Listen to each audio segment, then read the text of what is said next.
The argument started 3 weeks before the trip. My wife, Jessica, walked into the kitchen one evening and casually announced that she was going to Florida for a week. At first, I thought it was a girl's vacation. Then she mentioned that her co-worker, Ryan, would be going too. My stomach immediately tightened. Ryan wasn't just some random friend. For months, he had been texting her constantly, commenting on her photos, and finding excuses to spend time with her outside of work. Every time I expressed concern, Jessica accused me of being insecure. That night, I looked her straight in the eye and said something I had never said before. If you go on that trip with him, I'm out. The room went silent. Jessica laughed as if I were joking. Unfortunately for her, I wasn't. For the next several days, we argued repeatedly. Jessica insisted that Ryan was just a friend and that I was overreacting. She claimed several other co-workers would be joining them, making it completely harmless. But whenever I asked why she seemed so excited about spending a week with Ryan specifically, she never gave a clear answer. Instead, she became defensive. The closer the departure date came, the colder our conversations became. Deep down, I hoped she would reconsider. Not because I wanted control over her choices, but because I wanted her to understand what those choices were doing to our marriage. Instead, on the morning of the trip, she grabbed her suitcase, kissed me on the cheek, and walked out the door without looking back. The first day was quiet. Jessica sent a few messages, pretending everything was normal. But by the second day, the social media posts started appearing. Beach selfies, sunset dinners, poolside pictures. Then came the photo that changed everything. Jessica was standing in a bikini beside Ryan with his arm wrapped around her waist. Both of them were smiling like they were the happiest people in the world. Hundreds of people saw it. Friends, family, co-workers, and me. Underneath the picture, she had written, "Making unforgettable memories." I stared at the screen for a long time. Not because I was angry, because I finally understood something. My warning hadn't mattered to her at all. The next few days only got worse. More photos appeared. Boat rides, beach walks, fancy restaurants. In every picture, Ryan seemed closer to her. Every post felt like a public announcement that my marriage was the least important thing in her life. Friends started messaging me, asking if everything was okay. Some were sympathetic, others were simply curious. I ignored them all. Meanwhile, Jessica occasionally texted me as if nothing unusual was happening. "Hope you're doing okay. Miss you. Wish you were here." The messages felt almost insulting. She wanted the comfort of a husband while behaving like she didn't have one. While Jessica was enjoying her vacation, I spent the week making decisions. Calm decisions. Final decisions. I met with an attorney. I reviewed our finances. I gathered important documents and packed several of my personal belongings. There was no yelling, no revenge, no dramatic social media posts, just preparation. Every step felt strangely peaceful.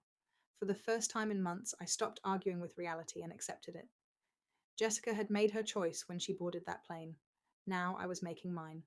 By the time her flight home was scheduled, everything was ready. The day she returned, I wasn't at the airport. I wasn't waiting at home either. Instead, I spent the afternoon finishing the last details of my move. Around 6 o'clock, my phone buzzed. "Just landed," she texted cheerfully. "Can't wait to see you." I didn't reply. 30 minutes later, another message arrived. "Everything okay?" Still, I said nothing. For the first time all week, she seemed uncertain. I imagined she expected a fight, maybe even an emotional confrontation. What she didn't expect was silence. Silence can be much more frightening than anger because it leaves people alone with their own thoughts. When Jessica finally pulled into the driveway, she immediately noticed something was different. My truck was gone. Several boxes were missing from the garage. The porch looked emptier than usual. According to her later, that was the moment her stomach dropped. She hurried to the front door and stepped inside. The house was unusually quiet. Then she saw it. On the kitchen counter sat a single envelope with her name written on it. Her hand started shaking before she even opened it. And when she finally read the contents, she began trembling uncontrollably. Inside the envelope was a short letter. No insults, no threats, just the truth. I reminded her of the conversation we had before the trip. I reminded her of the boundary I had clearly communicated, and then I explained that I had kept my word. Attached to the letter were copies of documents showing that I had moved into a new apartment and begun the legal process of separating our lives. At the bottom, I wrote one final sentence. You were free to choose the trip. I was free to choose what happened next. According to Jessica, she read the letter 3 times before realizing I was serious. Over the following days, Jessica called constantly. She cried, apologized, and insisted nothing inappropriate had happened with Ryan. She claimed the photos were harmless and that she never believed I would actually leave. But that was exactly the problem. Somewhere along the way, she had stopped taking my feelings seriously.